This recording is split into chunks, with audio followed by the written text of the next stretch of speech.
nabadgelyo saaxiibayaal kuna soo dhawaada wararka caalamka iyo Soomaalida qodobada ugu waaweyn ee warkayaga aad ku daawan doontaan waxaa ka mid ah loolanka u dhaxeeya ra'iisul wasaare Rooble iyo madaxweyne Farmaajo ee ku aadan in xildhibaanada lagu soo kala doortay Ceelwaaq iyo waliba Garbahaari ay fariistaan baarlamaanka maalinta Khamiista ee ku soo beegan markaasi doorashada guddoonka baarlamaanka Soomaaliya iyadoo markaasina Amison ay war ka soo saartay xarunta lagu qabanayo doorashooyinka iyadoo bandow ku soo rogtay xerada xalane haddaba Amison ay la safan yihiin xog iyo macluumaad dheeri arrimahaas aan idinkaga haynayaan idiin soo gudbin doonaa sidoo kale daawadeel waxaan idinla wadaagi doonaa goobta lagu qabanayo doorashooyinka guddoonka golaha shacabka oo la shaaciyay iyo waliba xarunta baarlamaanka Soomaaliya ee Villa Hargeysa oo amni daro looga kala cararay sidoo kale daawadayaal waxaan idiin soo gudbin doonaa wararkii ugu dambeeyay xaaladda magaalada Muqdisho kulamo siyaasadeed ka socda iyo waliba madaxweyne Farmaajo oo iminka bilaabay ololihiisa doorashada uu ku aadan sidii mar kale uu ugu soo laaban lahaa kursiga halkaasoo ku dambeeya kursigii 86 Fahad Yaasiin oo muddooyinkan u dambeeyay sheeqay intaasi daawadayaal waxay ahaayeen qodobadii warka ugu waaweynaa markana waxaad ku soo dhawaataan iyaga oo fidsan aynu ku bilownay howlgalka midowga Afrika ee ADMIS ayaa soo saaray war-saxaafadeed ay ku sheegayaan bandow ay ku soo rogeen xerada xalane ee magaalada Muqdisho qoraalka ADMIS ayaa waxaa lagu sheegay in bandowga lagu soo rogay xerada xalane uu saari doono inta u dhaxaysa 26 bishan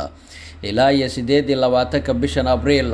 teendhada Afisyooni oo ku taala xeyndaabka xalane ayaa lagu qabanayaa doorashada guddoonka baarlamaanka cusub sida uu shaaciyay gudoomiyaha guddiga doorashada guddoonka golaha shacabka xildhibaan Cabdirasaaq Cumar Maxamed go'aankan ay ADMIS sheegtay inay qaadatay kadib markii ay la tashi la sameeyeen xafiiska ra'iisul wasaaraha oo hoggaanka u haya arrimaha doorashooyinka dalka waxaana ay sheegeen inaan loo dhawaan karin xarunta teendhada Afisyooni maalmaha soo socda doorashada guddoonada baarlamaanka 11aad ee Soomaaliya sidoo kale ADMIS waxay cadeysay in howlaha kale ee garoonka diyaaradaha aadan cadda ay si caadi ay u socon doonaan inta lagu guda jiro doorashooyinka ka dhacaya Afisyooni doorashada guddoonka baarlamaanka ee Soomaaliya ayaa loo wareejiyay Afisyooni kadib markii shaki badan laga muujiyay ammaanka xarunta golaha shacabka ee Villa Hargeysa halkaas oo weerar hubiyaal ay loo adeegsaday lagu qaaday xilli uu socday kulankii koowaad ee xildhibaanada golaha shacabka halkaas ay ku shirayeen haddaba in ay xildhibaanada baarlamaanka Soomaaliya ay ka cararaan xarunta Villa Hargeysa amni daro darteed ayaa la sheegay inay fadeexo weyn ay ku tahay hay'adaha ammaanka ee Soomaaliya kuwaas oo gudan waayay amniga haddaba doorashada loo wareejiyay teendhada Afisyooni ma waxaa laga leeyahay qorshe ku aadan in ra'iisul wasaaraha xukuumadda federaalka ee Soomaaliya iyo Axmed Madoobe ay dhaqangeliyaan in 16 xildhibaan ee lagu soo doortay deegaan doorashada qaldan ee Ceelwaaq in markaasi halkaasi lagu dhaaray maadaama sabtidii la soo dhaafay loo diiday xildhibaanadaasi inay galaan xarunta Villa Hargeysa oo ay ka socotay khudbad jeedinta gudoomiyaha golaha shacabka iyo musharaxiinta halkaasi ay u jeedinayeen iyagoo la sheegay in markaasi aanan la siinin kaarka aqoonsiga si ay baarlamaanka u fariistaan ciidamo ka tirsan kuwa dowladda federaalka ee Soomaaliya oo ka amar qaata madaxweyne Farmaajo oo la dhigay baraha control ee madaxtooyada Villa Soomaaliya ayaa xildhibaanadaasi diiday inay gudbaan haddaba qorshahan guddoonka baarlamaanka loogu wareejiyay teendhada Afisyooni ma waxaa laga damacsan yahay in xildhibaanadaasi la gudbiyo isla markaana la fariisiyo sidoo kale 16 xildhibaan oo lagu soo doortay magaalada Garbahaari oo ah deegaan doorashada saxda ah ayaa iyagu soo gaaray magaalada Muqdisho kuwaas oo doonaya iyagana inay fariistaan baarlamaanka 22 xildhibaan oo si sharci darro ah loogu soo doortay magaaladooyinka Ceelwaaq iyo Garbahaari inkastoo Garbahaari ay ku jirtay heshiiskii 17 September ayaa magaalada Muqdisho ku sugan lamana oga sida ay markaasi xaaladdu ay isku bedeli doonto maalinta Khamiista oo loo midlan yahay doorashada guddoonka baarlamaanka ee golaha shacabka Soomaaliya doorashada ka dhacday Ceelwaaq ee maamulka Axmed Madoobe iyo guddiga doorashada heer federaal ay gardaadinayeen ayaa waxaa ku soo baxay Aamine Xuseen Cali halka doorashadii kale ee Garbahaari ka dhacdo oo ku soo baxay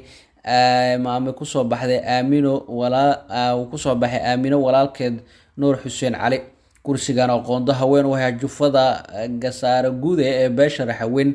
ayaa tilmaam cad ka bixinaya muranka iyo khilaafka xalka loo waayay ee 16 kursi ee gobolkaasi Gedo si kastaba waxay u badan tahay in kursiga aamino uu noqdo midka aqoonsiga heli doona inkastoo aan weli aysan u hubnayn maadaama ay garab taagan yihiin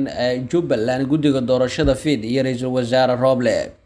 Rooble ayaa sabtidii bogaadiyay dhamaystirka doorashada magaalada Ceelwaaq isagoo qoraal uu soo dhigay boggiisa Facebook ku yiri waxaan u hambalyeeynaya guddiga doorashooyinka heer federaal guddiga doorashada Jubbaland iyo dowlad goboleedka Jubbaland oo soo gabagabeeyay doorashada xildhibaanada golaha shacabka ee deegaan doorashadooda ay ahayd gobolkaasi Gedo. xog lagu kalsoon yahay oo aan helnay ayaa sheegaya in sidoo kale Rooble uu gudoomiyaha ku-meel gaarka ee golaha shacabka Cabdisalaan Dhabancad ku cadaadinayo inuu aqbalo natiijada kuraasta lagu qabtay magaalada Ceelwaaq inkastoo Dhabancad uu shaaca ka qaaday inuusan jibin karin heshiis la gaaray oo isla markaana muhiim ay tahay in mar kale ay madasha ay fariistaan si go'aan kale oo arrimahani ku aadan ay u soo saaraan. iyadoo arrimahani jiraan ayaa dhinaca kalena magaalada Muqdisho waxaa ka socda olole xooggan ay wadaan musharaxiinta kala duwan ee iyagu u taagan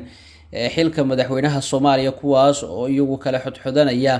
xildhibaanada baarlamaanka Soomaaliya. Hotel Jazeera iyo hoteelada kale ee ku xeendaaban airportka magaalada Muqdisho ayaa waxaa ka socda olole xooggan iyadoo halkaas isugu tageen dad siyaasiyiin oo aad u fara badan xildhibaano iyo waliba dad kale oo iyagu la shaqeynaya dadka musharaxiinta waxaana la kala xoogayaa oo la kala badsanaya xildhibaanada isla markaana waxaa la sheegayaa in musharaxiinta qaarkood xildhibaanada ay ku salaamayaan dhaqaale aad u fara badan isla markaana marka loo geeyo kaliya ay weydiinayaan gaari noocee u baahan tahay maxaa kale u baahan tahay ku siiya lacag noocee ayaa doonaysaa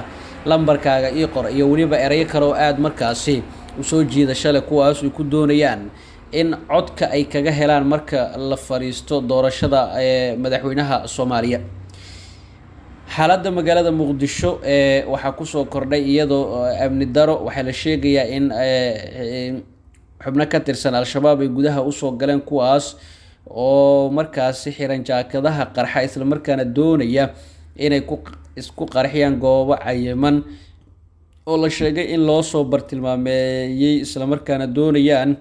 in dhibaatooyin kala duwan ay ka geystaan. ciidamada ammaanka ayaa dhankooda waxay adkeeyeen ammaanka guud ee magaalada